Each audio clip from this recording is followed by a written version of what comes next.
Awitan ko ang Ginoo, kay may mayaon siya diya sa kadaugan. Kabayo karway ang gitambog ngadto sa dagat. Ang akong kusog, akong kaisog, mao ang Ginoo. Ug siyang akong manunubos. Siyang akong Dios, daygon ko siya. Ang Dios akong Ama, ako siyang bayawon.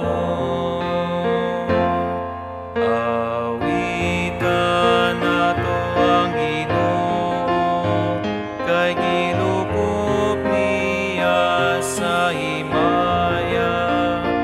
Ang iyang kaugalingon.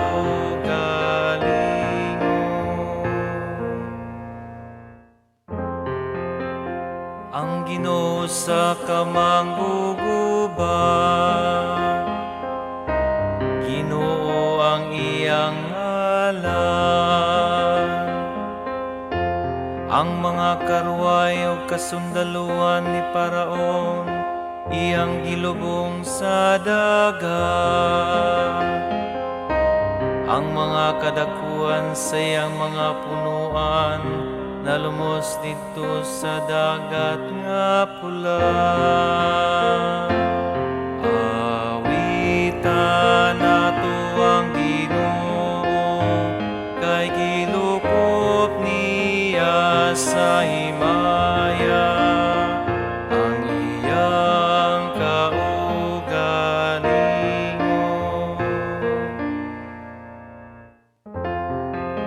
Gitabunan sila sa mga tubig sa baha.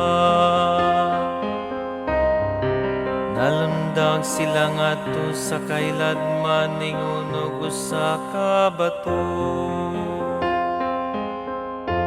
Ang imong tuong kamoto, Ginoo, bantugan diha sa gahom. Ang imong tuong kamoto, Ginoo, nakabungkag sa kaaway. Awitan nato ang Ginoo, kay gilukop niya sa himaya. Ang iyang kaugalingon.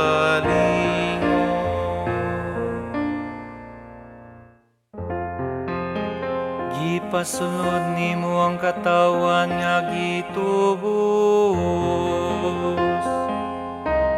ug gitanong nimo sila diya sa bukid sa imong kabilin.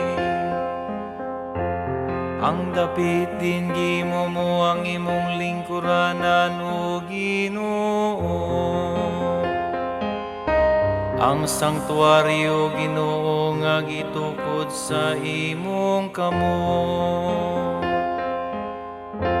Ang Ginoo ari sa tanang kayutaan.